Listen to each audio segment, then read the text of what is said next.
What she is positive about, however, is that there are 2 words it shouted. Get her! Oh my god!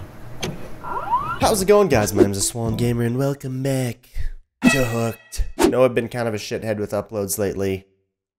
It's for bad reason. Let me know if this is actually like a legitimate story that used to be on Hooked.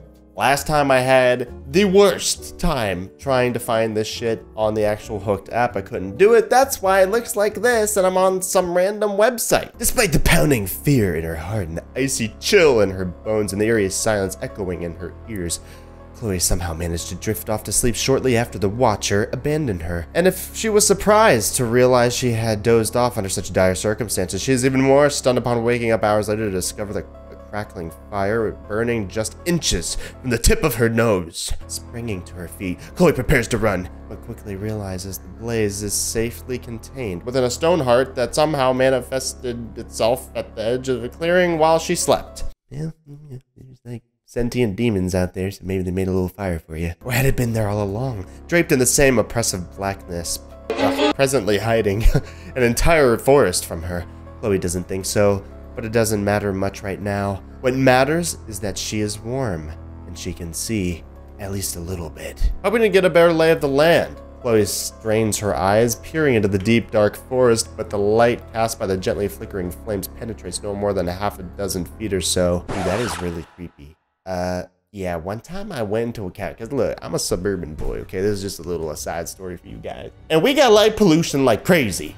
And we went up to a cabin. It's fall time, it's nice. We go out back, light a fire. We can't see, and it's just woods. Like you can hear like crackling and like sticks breaking in the distance. Super, super creepy. Around that, I might have told this story before, but whatever. Around that time was like when all the crazy killer clowns were out. Not killer clowns, but people were dressing up as clowns to freak with people. And so, yeah, all we could think about that there were clowns in the forest watching us, and we couldn't see anything. Like it was like the fire, and it lit like this says, like a dozen feet or so, and then pure blackness after that. All the same, the warmth of the fire with its cozy orange glow brings some odd comfort in these odd circumstances. Grumpy, are you there? Nothing but the crackling of flames. If you are, I just wanted to say thank you for the fire. If you're the one to thank, that is. Thank no one. The Watcher's voice shifts into the clearing from somewhere out of the night. The fire is so you don't die of hypothermia. The soup is so you don't starve. What soup? Even as the words cross her lips, the scent of something wonderful fills Chloe's nostrils. In the pot! Since he first spoke, Chloe had been scanning the blackness beyond the clearing for a glimpse of the Watcher. But now with the prospect of putting something in her rumbling belly, she turns her attention back to the hearth where she spots a steaming cauldron hanging in an iron arm just outside the flames. How did you do that? Welcome back, Grumpy. Who are you talking to? The Watcher asks, somewhat confused by Chloe's sarcasm. No one. Why would you speak to no one? Chloe takes a moment to chomp on a rather chewy bit of mushroom before replying, it's a joke, silly. Sarcasm? Ever hear of it? Yes. Well, what? Oh my god, Grumpy. What do you think the only jokes in the world have to do with poisoning people? The good ones do. Wow. For someone who's been around for 3,000 years, you certainly have a lot to learn about the world. I sincerely doubt that. Now shut up and eat. They're like an old married couple. What is this dynamic? Like, I'm not afraid of the Watcher anymore. In the first story, it was kind of creepy. But now I'm just waiting for them to like start sleeping in separate beds, you know? Chloe happily obliges by slurping down another spoonful of soup before pausing again to ask another question. Grumpy, I know you won't say why I was taken, but can I ask, what? Are we just gonna sit around here talking about how dark and creepy this place is? Or is something interesting gonna happen? Bored, are we? Yes. Kind of heading in that direction, yes. What would you like to happen, Chloe? I don't know, maybe we could... Chloe's sentences cut short by a sharp intake of breath as something flashes through the clearing behind her back. She reels around to try and catch a glimpse of whatever it was, but it was gone. Grumpy, did you see that? Chloe turns back to the hearth, expecting to address the thin silhouette of the Watcher beyond it, but he too is gone. Panic begins to rise in Chloe's chest. The spoon falls from her hand and clinks loudly on the hearthstone at her feet. Grumpy, are you there? A moment following this simple question is one of those interminable moments which seems to linger for no other reason than to heighten one's sense of fear and foreboding. And Chloe, this is certainly one of those moments, as attested by the violent shiver running down her spine, and the quiet movement following the interminable moment is interrupted by a thunderous voice growling from the darkness. Chloe is uncertain if the voice belongs to the Watcher or to some other unseen creature. What she is positive about, however, is that there are two words it shouted. Get her! Oh my god! And that's when all hell breaks loose as the deep dark forest erupts into chaos.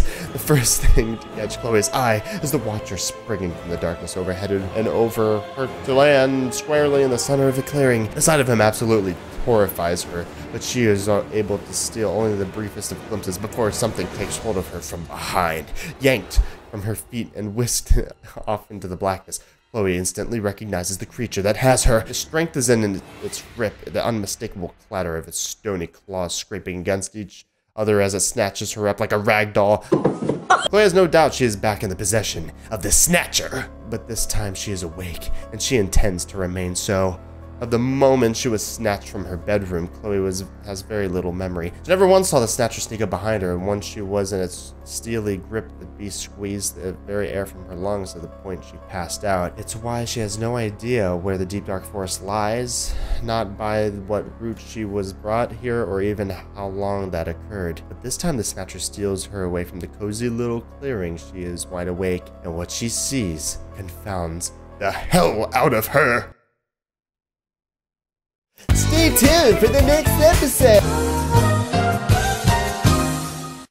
Alright, that was rewarding. About a 10-minute episode here. We're gonna go ahead and hop on to the final part. The finale! Despite the pounding fear in her heart, the icy chill in her bones, and the eerie silence echoing in her ears. Wait, what? It's the same shit! Wait, what? Well, this will be a little format switch up. I'm just gonna play this video and read it as it goes along. That's fine with me. As the Snatcher hauls her up towards the dense canopy of the deep dark forest, Chloe strains her eyes to catch a glimpse of the action playing out in the orange light of the clearing below. But what she witnesses, or at least what she thinks to seize, makes no sense to her, for it appears the battle is erupting as the clearing is overrun by horrid-looking beasties of every imaginable ilk. There are powerful, thick-necked brutes to the size of rhinoceroses, gangly things with scaly skin and tufts of greasy hair. There are squat creatures with square heads and open wounds all over their bodies, and there are towering trolls with droopy, wart-riddled noses, pointed ears, and bulbous eyes. Dozens of them flood the clearing with more twisted and more gruesome than the previous. But the one feature all the terrible beasties share, no matter how great or how small, be they thick or be they thin, whether cloven-hooved or sharp of claw.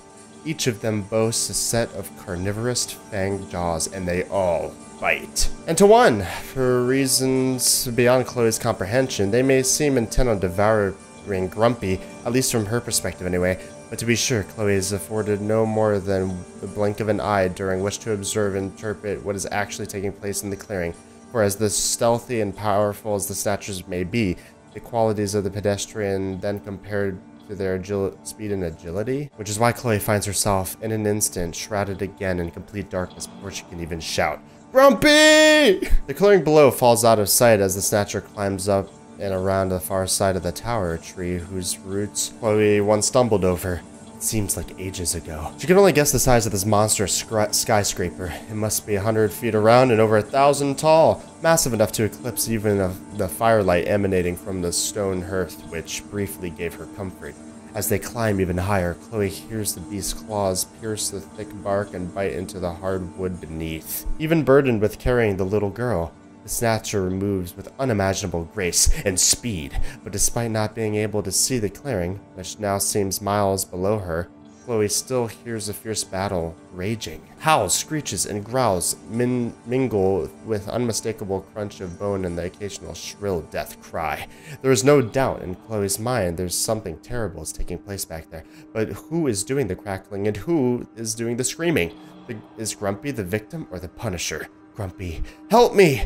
Chloe struggles, kicking, screaming, and fighting to free herself from the Snatcher, but it is a futile gesture at best. And then she feels a change of direction as the Snatcher turns away from the trunk and scrambles out onto a branch the width of a school bus. Straining to look back, Chloe thinks she catches a glimpse of the clearing below, a tiny orange speck the size of a raindrop. But she cannot be sure, and she has no time to ponder before her stomach drops. Though she can't see anything, Chloe is absolutely certain the Snatcher leapt from the branch, but what she cannot figure out is, why in God's name would it do that? For the briefest of moments, Chloe senses they are still rising, but then the Snatcher relinquishes its grip and she is in free fall. A sickening feeling inside her lasts only a moment as she is again clamped in the beast's firm grip. It was simply switching from front claws to the two rear ones, its feet, as it were. Chloe hears what sounds like a bedsheet snapping in the wind as the Snatcher extends its arm outward and down in a powerful stroke, and they are rising again. Chloe can feel a rush of wind on her face as she knows the Snatcher is flying, or at least doing its best imitation, as the motion of a more akin to a bat than bird. Reaching out her hand, Chloe's fingers brush the thin, strong skin stretched between the Snatcher's arm and its side. It too makes her think of a bat, and she quickly yanks her hand back. "Where are we going?" She shouts above the rushing air. The Snatcher pays no mind. She yells again for "Grumpy!" With a jolt, the Snatcher comes to a sudden stop as it lands on another thick branch, tossing Chloe into the air, catching her again in one deft motion. "I said, where is Grumpy, you great idiot?" To Chloe's genuine surprise, her shout elicits a response, but not from the Snatcher. Of that, there is no question. The voice she hears is very faint, and it comes from far off, from far below her, and perhaps what is most curious is that the voice appears to belong to a woman or even a girl. And what it shouts? "Chloe?" Wait, what? That's it? This is the end? Part 5 out of 5.